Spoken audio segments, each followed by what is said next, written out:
નમસ્કાર. તો આજે આપણે જોઈશું triple C GTU exam preparation કેવી રીતે કરવી. બરાબર. અત્યારે જે છે ઓનલાઈન જીટીયુના ફોર્મ ચાલુ છે. જે પણ એમ્પ્લોય જે છે ગુજરાત ગવર્મેન્ટમાં જોબ કરે છે અને ટ્રિપલ સી પરીક્ષા જે છે ફૂલ પગાર થાય તો પ્રમોશન આવતું હોય ત્યારે triple C exam compulsory pass કરવી જરૂરી છે. 30 તારીખ સુધી જ એનું ફોર્મ છે. ટ્રિપલ સી જીટીયુની વેબસાઇટ છે એની અંદર તમે રજીસ્ટ્રેશન કરી શકો છો. રજીસ્ટ્રેશનની અંદર જે છે ધ્યાનમાં રાખવાની બાબતોમાં તમારે જે પણ ડિટેલ અંદર સૂચના આપેલી છે એ પ્રમાણે ફોલો કરી અને અરજી તમારે તે ટ્રિપલ સી જીટીયુ જે ચાંદખેડા છે એમાં એડ્રેસ આપેલું જશે ત્યાં તમારે મોકલવાની છે. એમાં સહી સિક્કા તમારા ઓફિસના અથવા સ્કૂલમાં જોબ કરતો પ્રિન્સિપાલના અંદર લખેલું જશે એ પ્રમાણે સહી સિક્કા કરીને મોકલવી. બરાબર. તો આપણે આજે જોઈશું ટ્રિપલ સી જીટીયુની એક્ઝામ પ્રિપેરેશન તમારે કેવી રીતે કરવી, કઈ કઈ બાબતો જે છે ધ્યાન રાખવાની. બરાબર.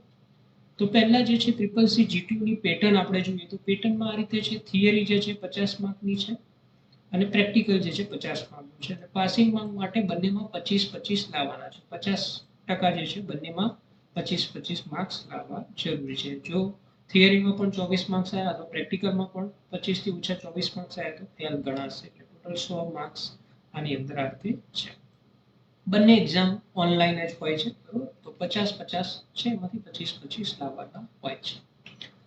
હવે આની અંદર થિયરીની અંદર 50 માર્કમાં કયા કયા વિષયો આની અંદર આવે છે તો બેઝિક કમ્પ્યુટર ફંડામેન્ટલને લગતા આવે છે. એમાં બધી જ વસ્તુ બેઝિક ફંડામેન્ટલને છે. રેમ છે, રોમ છે, કમ્પ્યુટર મેમરી છે, ઇનપુટ આઉટપુટ ડિવાઇસ છે, કમ્પ્યુટર જનરેશન છે, એને લગતી જે છે થિયરી બેઝિક ફંડામેન્ટલ બધી જ થિયરી આની અંદર આવી જાય કમ્પ્યુટર. પછી એમએસ વર્ડ છે તો વર્ડની શોર્ટકટ કીઓ છે, કયા ટેબમાં કઈ વસ્તુ આવે છે, શું શું ઉપયોગ છે, એની શોર્ટકટ કી આવે છે. પછી એક્સેલ છે તો એક્સેલની અંદર અલગ અલગ ફોર્મ્યુલાઓ છે. એમાં કઈ ફોર્મ્યુલાનો શેના માટે ઉપયોગ થાય છે, એમાં પણ કયા ટેબમાં કયું ઓપ્શન આવે છે એને લગતા છે. પાવર પોઈન્ટની અંદર પણ સેમ એ રીતે જ કે પ્રેક્ટિકલમાં કામ કરતા હોય તેમાં કયું ઓપ્શન ક્યાં ઉપયોગ કરશો, કેવી રીતે થશે એ છે. ઇન્ટરનેટને લગતી જે છે આની અંદર થિયરી જે છે અને ચેટ જીપીટી ની એઆઈ રિલેટેડ એમસીક્યુ પણ હવે નવા એડ આની અંદર થતા છે. ના બધા જ પ્રશ્નો એમસીક્યુ આધારિત હશે. 4 ઓપ્શન હશે ઓનલાઈન એક્ઝામમાં. ટિક કરી અને નેક્સ્ટ કરવાનું રહેશે. ઓનલાઈન એક્ઝામ આપવી હોય તો આપણી વેબસાઇટ જે છે આગળ એક વિડીયો આપેલું હશે એની વેબસાઇટમાં જઈ અથવા આપણી એપ્લિકેશન ડાઉનલોડ કરો તેમાં પણ તમે ફ્રી ટેસ્ટ આપી શકો છો.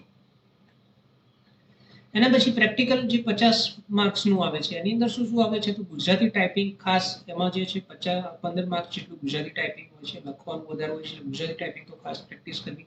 એમએસ વર્ડનું ફોર્મેટિંગ કે વર્ડની અંદર લેટર છે, મેલ મર્જ છે, ટેબલ પણ બનાવવાનું આવી શકે છે. અલગ અલગ જે વર્ડના રિગાર્ડિંગ જે ક્વેશ્ચનો હોય એ સોલ્વ કરતા આવડવું જોઈએ.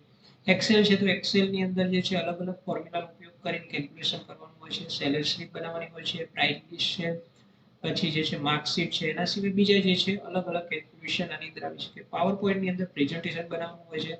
સાથે સાથે એમાં જે ક્વેશ્ચન આપ્યા હોય સોલ્વ કરવાના હોય છે. ફોલ્ડર મેનેજમેન્ટ આની અંદર છે. તો ઘણા કર્મચારીઓ જે છે આની અંદર ઘણા બધા જે છે ફેલ થાય છે. એનું કારણ એ છે કે થિયરી પ્લસ પ્રેક્ટિકલ બંને ઓનલાઈન હોય છે આની અંદર. બરોબર. પ્રેક્ટિકલ પણ હવે ઓનલાઈન છે. પહેલા જે છે સુપરવાઇઝર ચેક કરતા હતા, હવે એ પણ ઓનલાઈન છે. એટલે ઓનલાઈન થતા હોય છે એના લીધે ફેલ થવાની શક્યતા વધારે છે કે 1 માર્ક્સ પણ ઓછો આવ્યો તો તમારે ફેલ થશે. જે પ્રોપર પ્રેક્ટિસ નથી કરતા કે એની જે મેથડ છે એ પ્રમાણે પ્રેક્ટિસ નથી હોતી અને એક્ઝામ પેટર્ન ખબર નથી હોતી એના માટે જે છે ખાસ કરીને આ 3 બાબતો હોય છે. તો પહેલા જે છે પ્રેક્ટિસ પ્રોપર ત્યાંથી તમે ચાલુ કરો અને જે છે એક્ઝામ પેટર્ન ખાસ કરીને ખબર નથી હોતી.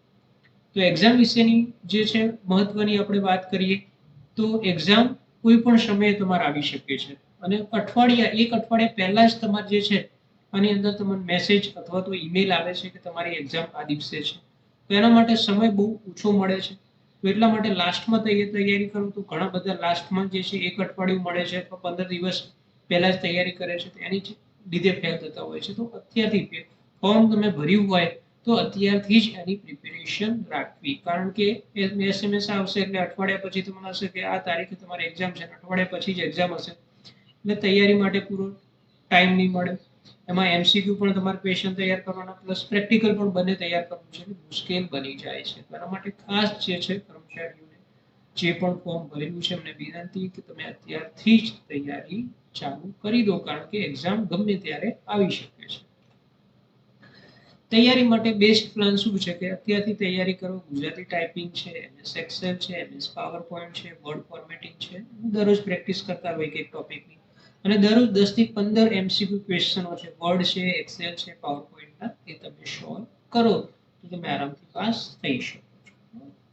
અને આપણી જે છે એપ્લિકેશન છે એ આપણે દીપ કોમ્પ્યુટર ડિજિટલ ક્લાસ એન્ડ્રોઈડ ઉપર આપણે ડિસ્ક્રિપ્શનમાં લિંક આપેલી છે, એ ડાઉનલોડ કરીને એમાંથી પણ તૈયારી કરી શકો. એમાં અલગ અલગ છે, 1 મંથ છે, 2 મંથ છે, 3 મંથ છે, એ પ્રમાણે અલગ અલગ કોર્સની ફી છે તમે ડાઉનલોડ કરી શકો છો.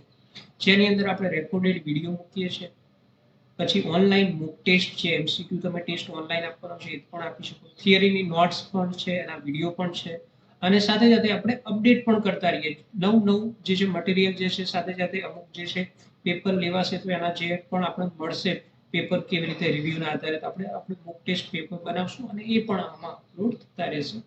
તો એના માટે આપણે ડિસ્ક્રિપ્શનમાં લિંક આપેલી છે, તેનાથી તમે થોડી થોડી અત્યારથી તૈયારી કરશો તો તમે જે છે આરામથી પાસ થઈ જશો. એટલે એક્ઝામ માટે ખાસ કરીને મેસેજ આવે એટલે અઠવાડિયા પછી જ એક્ઝામ આવતી હોય છે, તેના માટે ખાસ જે છે કે પ્રિપેરેશન ત્યારથી જ કરવી, કે એક્ઝામ ગમે ત્યારે આવી શકે છે. અને મેન જે છે આમાં ફેલ થવાનું કારણ હોય તો એ જ છે કે અઠવાડિયા પછી તરત જ એક્ઝામ આપવાની હોય, તમે કોઈ તૈયારી ના કરેલી હોય, અને જે છે તમારે MCQ પણ તૈયાર કરવાના છે થિયરી માટે, અને પ્રેક્ટિકલ પણ કરવાનું છે, તો કોઈ પણ એક થિયરી અથવા પ્રેક્ટિકલમાં ખાસ કરીને ફેલ થતા હોય છે. તો એના માટે અત્યારથી તૈયારી તમે સ્ટાર્ટ કરો. અને આપણે ડિસ્ક્રિપ્શનમાં એપ્લિકેશન જો પરચેસ કરવી હોય તો ડિસ્ક્રિપ્શનમાં લિંક આપેલી છે, તો ત્યાં તમે જઈને ડાઉનલોડ કરી શકો છો. So thank you for watching this video.